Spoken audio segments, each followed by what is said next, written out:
স্নিগ্ধ বিষ লেখনীতে সানজিদ আক্তার মুন্নি পর্ব সংখ্যা 30। ঘড়ির কাঁটা এখন সন্ধ্যা 7টা। শিকদার বাড়িতে আজ উৎসব রং লেগেছে। ধ্রুব আর ইকরার গায়ে হলুদ আজ একই সঙ্গে এই বাড়িতে। ইকরার বাড়ির আত্মীয় স্বজন পুরো শিকদার বাড়িতে গমগম করছে। তবে দোতলায় তৌসিরের ঘরে চলছে এক অন্যরকম উত্তাপ। ঘরের মাঝখানে মুখোমুখি দাঁড়িয়ে রয়েছে তিনজন, তৌসির, নাজহা আর বিবিজান। যুদ্ধের মূল কারণ হলো নাজহার পোশাক। বিবিজানের হুকুম বাড়ির বউ, নাজহা তাই ওকে শাড়ি পরতে হবে। এদিকে নাজহা নাছোড় বান্দা, সে পছন্দের সারারাও পরে রেখেছে। সে শাড়ি পরবে না মানে পরবেই না। বিবিজানকে দেখতে পারে না এমনিতেই, তার উপর ওনার আদেশ শুনবে নাকি সে? বিবিজান নাজহার দিকে এক পলক এগিয়ে সে কড়া কণ্ঠে শাসন করে যাচ্ছেন, তুই শাড়ি পরবি মানে তুই শাড়ি পরবি, আর এর ওপর একটাও বাড়তি কথা কবি না। নাজা বিবিজানের কথায় তৌসিরের দিকে আর চোখে তাকায়। বেচারা তৌসির দাদি আর বইয়ের মাঝখানে পড়ে অসহায় ভঙ্গিতে দাঁড়িয়ে আছে।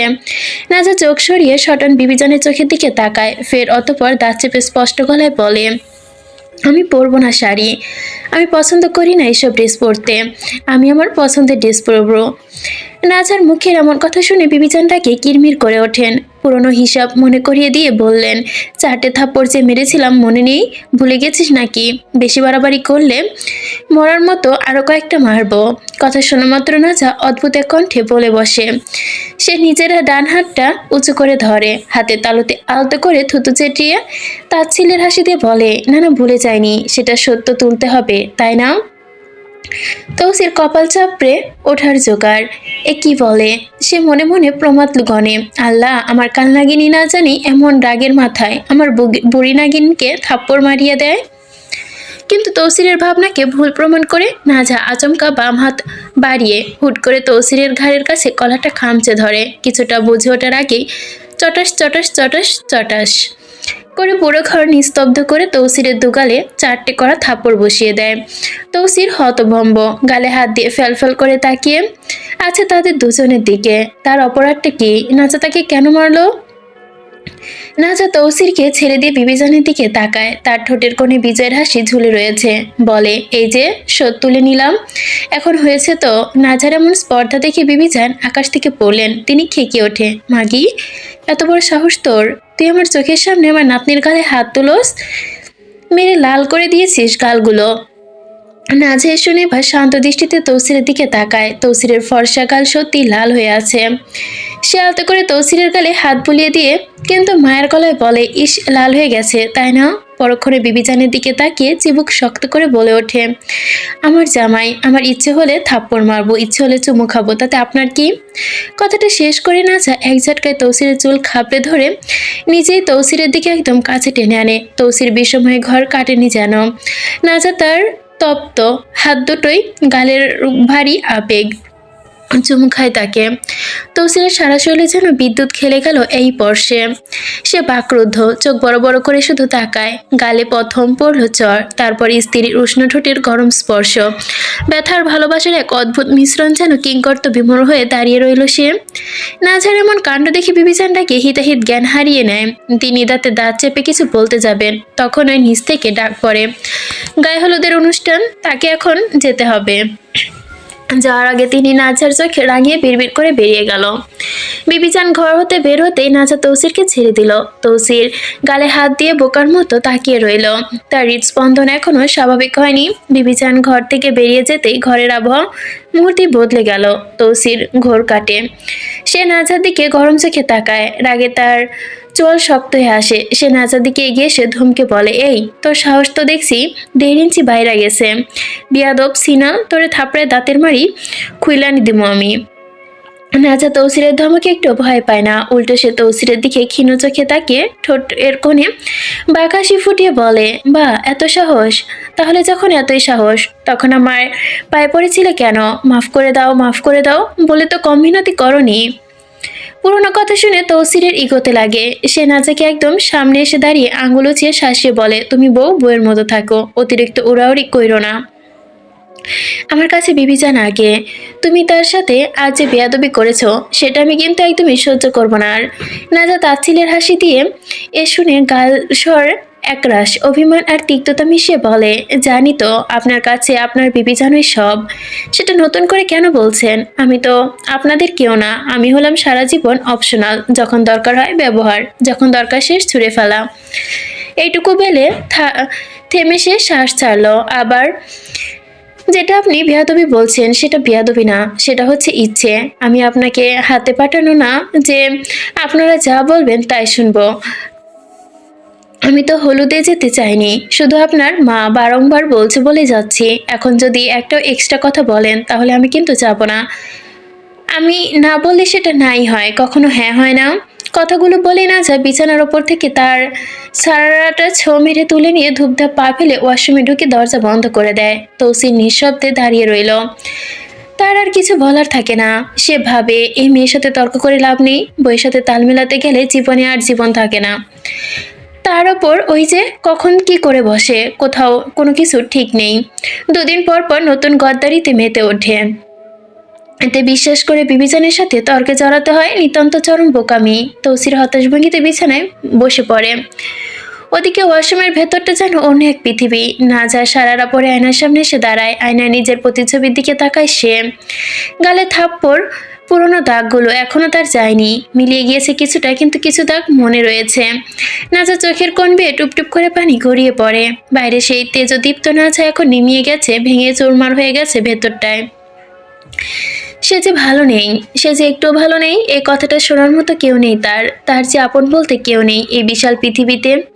সবাই তাকে নিজ প্রয়োজনে ব্যবহার করে, প্রয়োজন ফুরালে সবাই পার হয়ে যায়। নাজা আয়নার দিকে তাকিয়ে ফুপিয়ে ওঠে, কিন্তু বেশিক্ষণ কাঁদতে পারে না। চোখের পানি দুহাত দিয়ে মুছে নেয়, জোরপূর্বক ঠোঁটে এক মিথ্যা তাচ্ছিল্যের হাসি এঁটে নেয়। আয়নায় নিজের চোখের দিকে তাকিয়ে ফিসফিস করে নিজেকেই বোঝায়, না নাজা, কাঁদলে চলবে না। তুমি অনেক স্ট্রং একটা পার্সন, তুমি খুব খুব স্ট্রং। এসব তুচ্ছ বিষয়ে কেঁদে কেন চোখের পানি ফেলছো? দীর্ঘশ্বাস ফেলে নিজেকে আবার ধাতস্থ করে। এই যে তোমার আশেপাশের মানুষরা, ওরা তোমায় বিশ্বাসঘাতক ভাবে, গদ্দার ভাবে, ভাবুক, তাতে কি? তুমি তো জানো তুমি কারোর জন্য কি করেছো, কেন করেছো। নাচে একটু শক্ত হও, তোমাকে লড়তে হবে।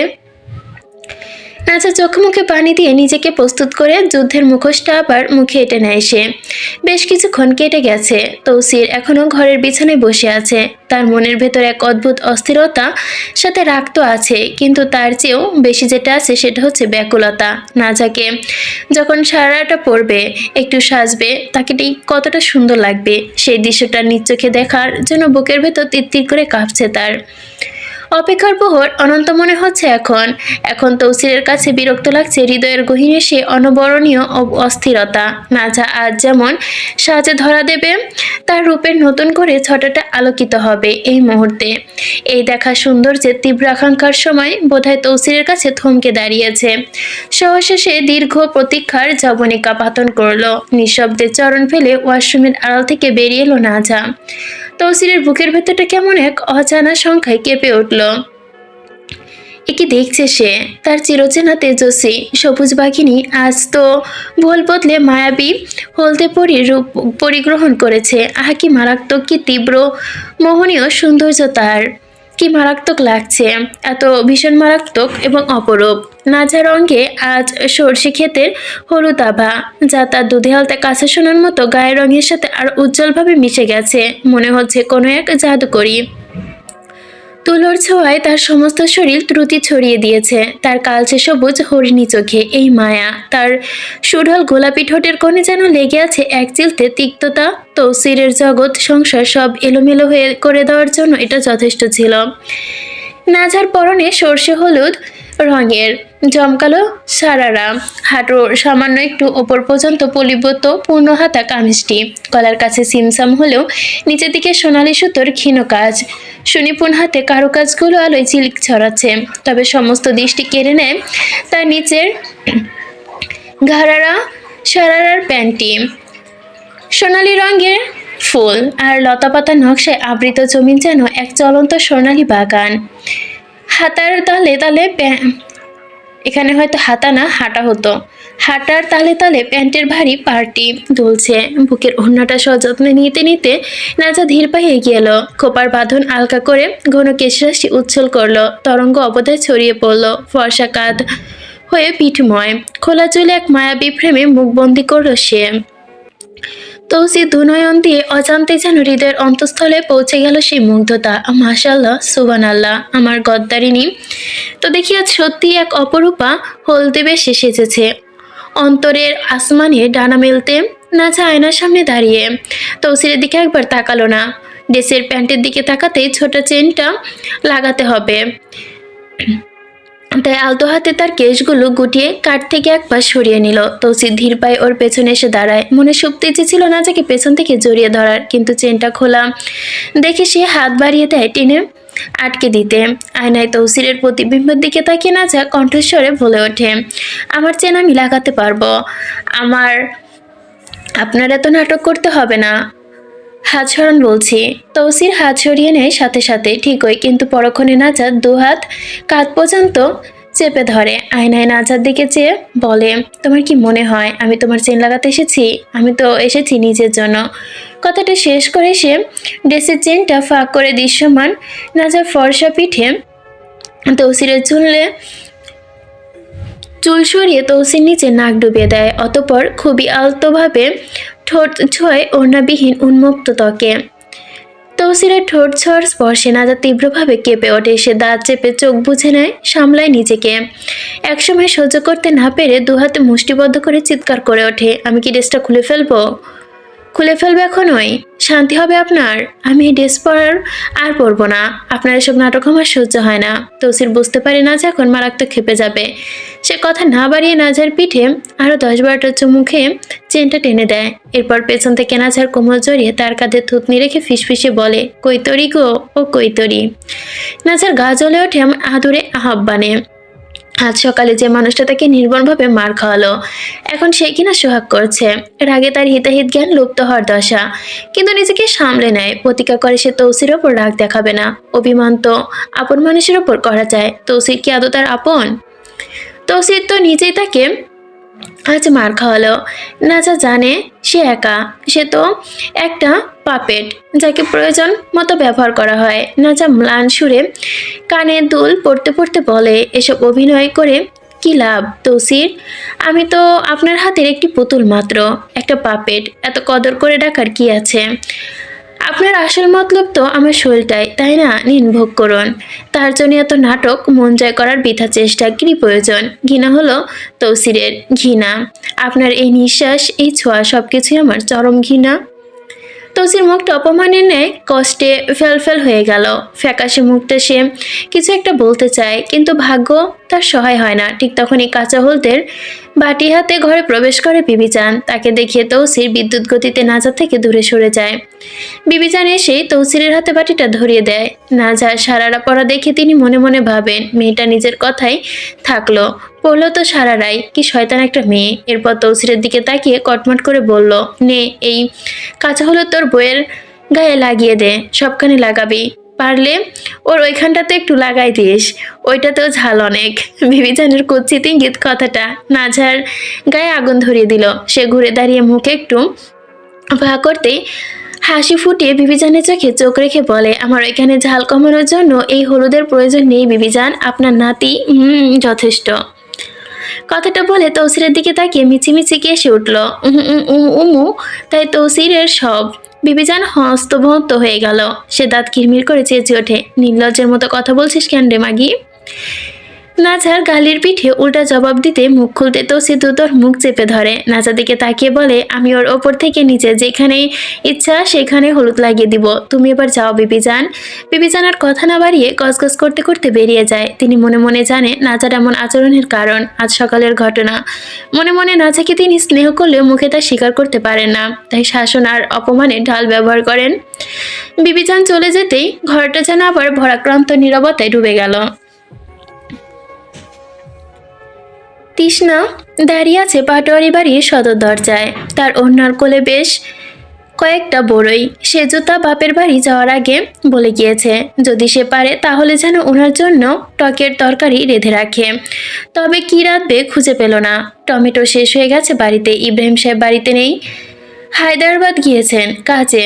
বাড়িতে শেয়ার ওয়াসেম ওয়াসিমকে বলার সাহস পেল না, তাই আর কোনো দিক না চেয়ে বড়ই পেরে টকরাতে গেল। তৃষ্ণা দাঁড়িয়ে আছে, এমন সময় দেখে সিঁড়ি বেয়ে একটা মেয়ে নামছে। মেয়েটাকে দেখে তৃষ্ণা চোখ নামিয়ে নেয়। এই মেয়েটা ওয়াসেসের ঘর থেকে আসছে। সকালে তৃষ্ণা যখন ঘর গোছাচ্ছিল তখন ওয়াসেস এই মেয়েটাকে নিয়ে ঘরে ঢুকে তাকে বের করে দিয়েছিল। অবশ্যই বের করে দেওয়ার আগে বলেছিল, আমরা এখন সময় কাটাবো, তুই আমায় ডিস্টার্ব করবি না। ওয়াসেস কোনোদিন কোনো নারী নিয়ে এভাবে কখনো বাড়ি আসেনি, আজই প্রথম এমন ঘটনা ঘটালো সে। তবে তৃষ্ণার সেই ক্ষমতা নেই যে কেন এলো, কেন করলো এসব প্রশ্ন করবে। কিছু সময় তৃষ্ণা ওয়াসিসের নিরীহ চোখের দিকে তাকিয়ে নিঃশব্দে চোখ নামিয়ে মাথা নাড়িয়ে উত্তর দিল, তখন আচ্ছা এইটুকু বলেই ধীরে ধীরে নিচে চলে এসেছিল। কি বলবে আর সে, যে বলার অধিকার নেই তার। সে তো ওয়াসেসের কেউ না যে কিছু বলবে। ওয়াসেসের বাড়ি, ওয়াসেসের সব। তৃষ্ণা কি বলবে? বললে ওয়াসেস মারবে উল্টো। তাকে চুপচাপ সব সহ্য করতে হবে। ভেতরটা পড়ছে তার, যন্ত্রণায় ডুকরে উঠছে, কিন্তু তারপরও কিছু করার নেই, সব সহ্য করা ছাড়া। নিজেকে অনেক বুঝিয়ে রান্নাঘরে সে এসে রান্না করতে থাকে। রান্না করার সময় গলা বুকটা আটকে আসে, কষ্টের পাথরটা গিলে নেয় যেন। গাল বেয়ে পড়ে টুপটাপ পানি, বুকের কষ্টে ফেটে যাচ্ছে তার। তৃষ্ণার বেয়ে পড়া অঝোর ঝড় জল, শ্বাস এখনো বন্ধ হয়ে আসছে এমন অবস্থা। তৃষ্ণা সকালে নাস্তা করেনি, পেটের খিদায় দুটো রুটি খেতে বলেছিল, তথাপি সেটাও পারেনি। খেতে গিয়ে কান্নায় বেগ আরও বেড়ে গিয়েছিল, গলায় কাবার আটকে গিয়েছিল। অনেক কষ্টে চোখের পানি সামলে রান্না করতে অসহায়ের মতো। এখন তৃষ্ণা মেয়েটার দিকে তাকিয়ে চোখ নামিয়ে নেয়। মেয়েটা তৃষ্ণার পাশ কাটিয়ে যেতে যেতে হিসে বলে ওঠে, তোমার হাজবেন্ডের পারফরমেন্স জাস্ট ওয়াও ছিল, ব্লিডিং করিয়ে দিয়েছে, তুমি সামলাও কিভাবে ডিয়ার? তৃষ্ণা অবলোকের মতো মেয়েটির দিকে তাকিয়ে রইল। কি নির্মম পরিস্থিতি তার। তার নিজের স্বামী অন্য নারীর সাথে বিছানায় গেল, সেটাও তাকে দেখতে হলো। এমন ভাগ্য তৃষ্ণার দুশ্মনের যেন না হয়। তৃষ্ণা বড়ইগুলো রান্নাঘরে নিয়ে যায়, ওয়াসেসের ঘর থেকে বেরিয়ে তারপর ঘরে যাবে। এখন গেলে নিশ্চয়ই আর অনেক কথা শুনতে হবে তাকে, কিন্তু তৃষ্ণার ভাগ্য তাকে সায় দেয়নি কোনো কালো। আজও দিল না। ওয়াসেসের গলা ভেসে এলো যে তৃষ্ণাকে ডাকছে, তৃষ্ণা, এই তৃষ্ণা, আমার জন্য এক কাপ কড়া লিকারের চা আর বিস্কুট নিয়ে তাড়াতাড়ি। তৃষ্ণা ওয়াসেসের ডাক শুনে গলা যেন শুকিয়ে এলো তার। তার চিলের হাসি দিল নিজের ভাগ্যের জন্য। সবই ভাগ্য থাক, সুদিন নিশ্চয়ই আসবে। নির্দিষ্ট সময়ের আগে কিছু সময় না হয় পার হোক এইভাবে কষ্টে তার, অতঃপর অপেক্ষার কোনো আক্ষেপের শেষ না হোক, এভাবেই চলে যাক তার জীবন।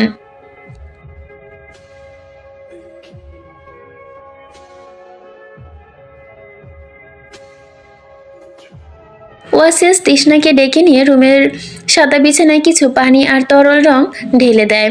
রঙের লালচে ছোপ ছোপ দাগ বিছানায় বসিয়ে দেয়। ওয়াসিস মেয়েটার সাথে কিছু করবে তো মেলা দূরের বাক্য, তাকে ছুঁয়েও দেখেনি। ওয়াসিস শুধু তাকে অ্যাক্টিং করার জন্য ভাড়া করে নিয়ে এসেছে, যাতে তৃষ্ণা অন্তত জ্বালাতে পারে, রাগ দেখায় আর কি। তৃষ্ণা নিজে থেকে চলে গেছে, ওয়াসিস বেঁচে যায়। ওয়াসিস তো তৃষ্ণাকে নিজে ছাড়তে পারবে না বাবার জন্য। তৃষ্ণা চা নিয়ে রুমে পা রাখে, ধীরে ধীরে দেখে ওয়াসিস সোফায় বসে আছে, পরনে লুঙ্গি ব্যতীত আর কিছু নেই। তৃষ্ণা দৃষ্টি নতজানু করে সোফায় বসে থাকা ওয়াসিসকে গোসল করতে তৃষ্ণাকে সত্যিটা বোঝাতে চাইল, যাতে তৃষ্ণা ওয়াসিসের দিকে তাকায়। দেখে সে গোসল করেছে। তৃষায়ের মাথা নিচু হয়ে আসে। গোসল তো করবে, এটা স্বাভাবিক। ওয়াসিস তৃষ্ণার তাকানো দেখে হেসে দাঁড়ালো। তৃষ্ণার পাশে সে দাঁড়ায় আর কটাক্ষ করে বলে, কষ্ট হচ্ছে তৃষ্ণা তোর? হবার কথাই তো, তুই না চলে যা। তুই চলে গেলে আমি আরো বেশি এনজয় করতে পারবো, চলে যা। তৃষ্ণা এটা শুনে কিছু বলে না, চুপচাপ বিছানার দিকে যায়। বিছানার অবস্থা দেখে তৃষ্ণার কলিজাটা মোচড় দিয়ে ওঠে। তার বুকের বাম পাশে চিনচিন ব্যথা, মাথা চড়চড় করে ওঠে। তার মনে হয় নীল বিষের মতো যেন তার রক্তে কেউ ঢেলে দিয়েছে। তৃষ্ণা কিছু বলছে না, কিন্তু তার হৃদয়টা যেন দাও দাও করে জ্বলছে, এক না বলা বিচ্ছেদের আগুন। শব্দটা যেন নির্বাক, বুক ফেটে বেরিয়ে আসছে আর্তনাদ। তৃষ্ণার সারা শরীর কাঁপছে। তৃষ্ণা কাঁপা কাঁপা হাতে বিছানার চাদর তুলে নিয়ে মাথা নিচু করে বিড়বিড় করে বলে, আমি বিছানার চাদরটা ধুয়ে আসি, নাপাক হয়ে গেছে পুরো। আর কিছু নাপাক করেছেন করলে বলে দিন, ধুয়ে দেই। এ কথা শুনে ওয়াসেসের মাথা নষ্ট হয়ে গেল। কি বলে এই মেয়ে? এত কিছু দেখার পরে এত নীরব। ওয়াসেস রেগে ঘরের দেওয়ালে চায়ের কাপটা সজোরে ছুঁড়ে মারে। তৃষ্ণার দিকে বাঘের মতো ছুটে আসে। তৃষ্ণার দুহাতের নরম বাহু খাবলে ধরে। শালি টুটটুট, বেহায়া টুটটুট, তোর কি রাগ হয় না? তুই কি মানুষ? তোর সামনে আমি আরেকজনের সাথে বিছানায় গেলাম, তুই বিছানার চাদর ধুয়ে দিবি? তৃষ্ণার বুকটা যন্ত্রণায় কুঁকড়ে ওঠে, ব্যথায় দুহাতে বাহু ছাড়িয়ে নেয়। তৃষ্ণা তার ওয়াসেসের দিকে তাকায় না, কেন জানি তাকাতে ইচ্ছে করছে না। ওয়াসেস এর দিকে আজ তাকাতে ভেতরের কান্না গলায় দলা পাকিয়ে আছে। চিৎকার করতে চাইলেও শব্দ যেন বেরিয়ে আসছে না। অন্তরের গহীনে এমন হাহাকার জেগেছে কেন তা তার জানা নেই, যার প্রতিটি নিঃশ্বাসের সঙ্গে পাঁজর ভেঙে যাচ্ছে। একরাশ বিঘ্নতা তার বুকে চেপে ধরেছে, দু চোখে ঝাপসা হয়ে নামছে তার শ্রাবণের অবিরাম ধারা। তৃষ্ণা মাথা নিচু করে নিজের হাতে ওয়াসের হাত ছাড়িয়ে নেওয়ার চেষ্টা করে। আমি তো মানুষ না, আমি তো কুকুর। আর রাগ কেন হবে? আপনার ইচ্ছা, আপনার বাড়ি, আপনার ঘর, আপনি যাকে ইচ্ছে তাকে নিয়ে আসতে পারেন। আমি তো আপনার স্ত্রী নই যেসব দেখে রাগ করব। কুকুরের আবার মানুষের ওপর রাগ দেখানোর অধিকার আছে নাকি? তিশার কথাটুকু ওয়াসেসে স্তব্ধ করে দেয়। ওয়াসেস নিজের হাতের বাঁধনেরও শক্ত করে তাকে দেওয়ালে চেপে ধরে, চিৎকার করে বলে, তুই এত বেহায়া কেন তৃষ্ণা? তুই কেন এমন? তোর কি গন্ডারের চামড়া? তৃষ্ণা অজান্তেই তার কষ্টে ভরা চোখ বেয়ে টুপটাপ করে জল গড়িয়ে পড়ে। অনেক চেষ্টা করে আটকাতে পারল না। তৃষ্ণার বুকটা ফেটে যাচ্ছে, চোখের দল থামানোর নাম নেই। ঝাপসা দৃষ্টি সে শুধু দেখছে চারপাশটা। ক্রমে সংকুচিত হচ্ছে সব। তার নিঃশ্বাস নিতে এখন বড্ড কষ্ট হয়। তৃষ্ণা ঢোক গেলে গলা পরিষ্কার করে, কান্না গলায় আটকে আছে। তৃষ্ণা মাথা নিচু করে বলে, আমি তো এতিম, আমার তো যাওয়ার জায়গা নেই। থাকলে বিশ্বাস করেন আমি চলে যেতাম। ওয়াসেস তৃষ্ণার কথা শুনে কোনো প্রকার কথা না বলে এই প্রসঙ্গে, উল্টো তৃষ্ণাকে ধমকে বলে, তৃষ্ণা আমার দিকে তাকা, তৃষ্ণা আমার দিকে তাকা। তৃষ্ণা চাইতে না চাইতেও কিন্তু ধমকানির তীব্রতায় ওয়াসেসের দিকে তাকায়। তৃষ্ণার চোখের পানি দেখে ওয়াসেস থমকায়। তৃষ্ণাকে ওয়াসেস কখনো কাঁদতে দেখেনি। তৃষ্ণার চোখে যে কখনো পানি আসে তা তার জানা ছিল না। তৃষ্ণা চোখ তুলে দেখে ওয়াসেস শান্ত গলায় তার দিকে, তুই কাঁদছিস কেন তৃষ্ণা? তৃষ্ণা ওয়াসেসের প্রশ্নে দুদিকে মাথা ঝাঁকিয়ে বলে, না তো, আমি কাঁদবো কেন? তোর কষ্ট হচ্ছে তাই না? আমি অন্য নারীর সাথে থেকেছি সেটাই কষ্ট হচ্ছে তাই না? তৃষ্ণা ওয়াসেসের প্রশ্নে কি উত্তর দিবে? ওয়াসেস জানে তৃষ্ণার কষ্ট হচ্ছে, তারপরেও সেই জঘন্য প্রশ্ন করছে। ওয়াসেস ইতিমধ্যে তৃষ্ণাকে এক হাতে ছেড়ে দিয়ে তৃষ্ণা ছাড়া পাওয়া মাত্রই চোখের পানি মুছে নিল। ওয়াসেসকে বলে, আমার কষ্ট হবে কেন? আপনি আমার স্ত্রী হিসেবে মানেন নাকি যে আমার কষ্ট হবে? তার মানে আপনি আমার জন্য একজন পরপুরুষ, আর একজন পরপুরুষ কার সাথে কি করে তার জন্য আমার কেন কষ্ট হবে? কি বললি? আমি তোর পরপুরুষ? হ, সেটাই তো বলছি। তিশা ওয়াসিসের কথা নাড়িয়ে জবাব দেয়। জবাবটা জবাবই। ওয়াসিসের পছন্দ হয় না। ওয়াসিস চিৎকার করে এক হাতে তৃষ্ণার কোমর খামচে ধরে একদম নিজের কাছে টেনে এনে দাঁতের দাঁত চেপে বলে, তোর সাহস কিভাবে হয়? তুই এত বড় কথা বললি, মুখ টেনে ছেড়ে দিব তোর।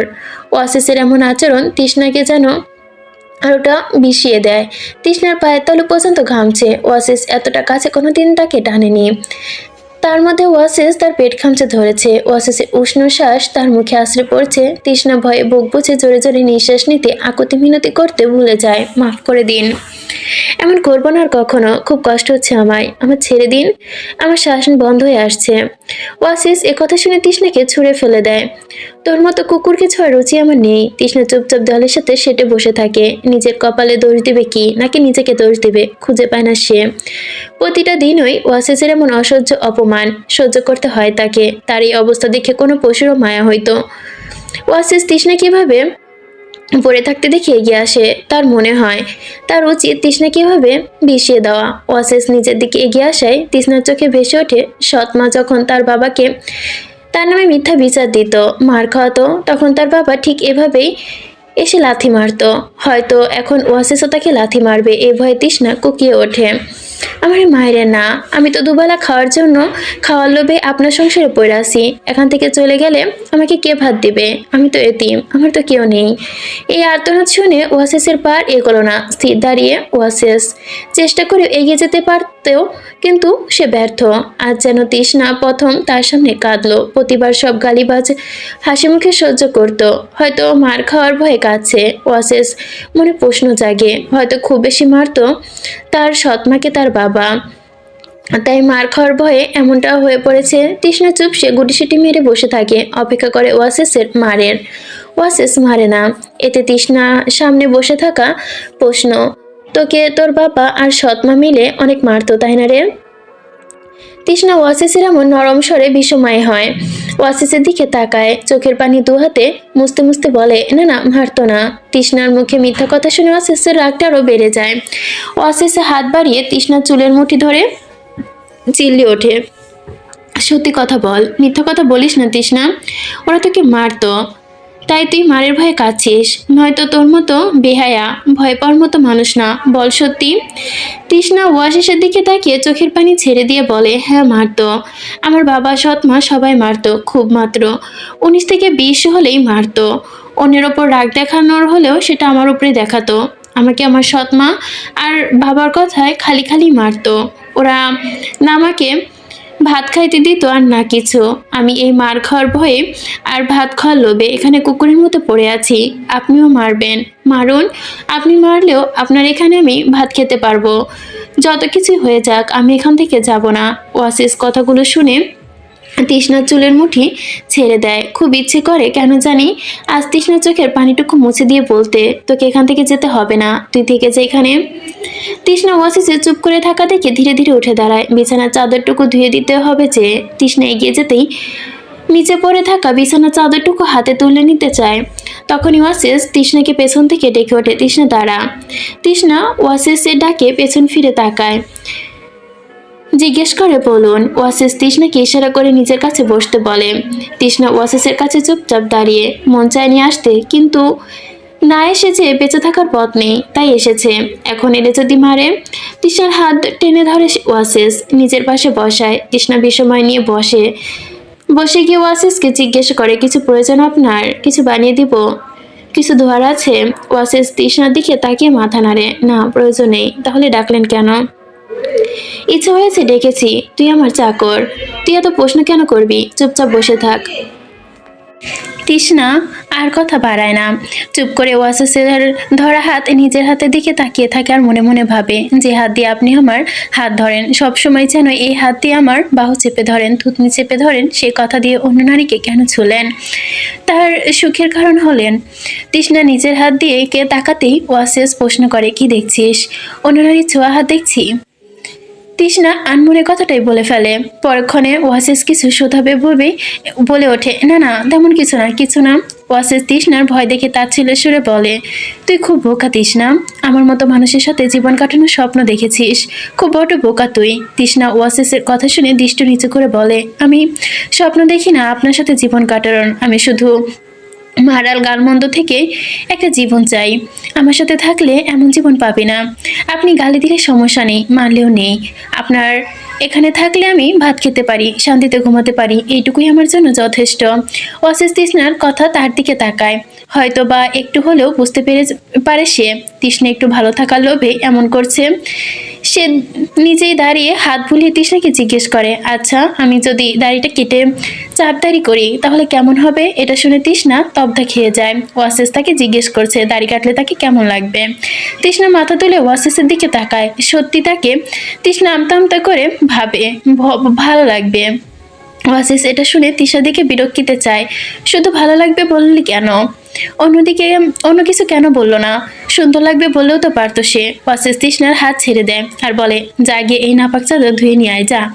এটা বলে ওয়াসিস নিচে উঠে চলে যায় রুম থেকে। তৃষ্ণা বুঝতে পারে না এতদিন পর এই প্রথম এত সুন্দর ব্যবহার কি জন্য করলো ওয়াসিস তার সাথে। তৃষ্ণা মনে মনে বলল, মানুষের জন্মলোক ঠিকই, কিন্তু কপালটা কুকুরের চেয়েও অধম হলো তার। একবেলা ভাতের জন্য মানুষের পায়ের কাছে পড়ে থাকতে হয়।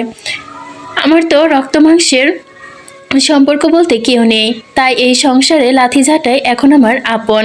আমার পেটের খিদেই আমার সবচেয়ে বড় দুশ্মন, যার লোভিও দিল আমায় বেহায়া উপাধি।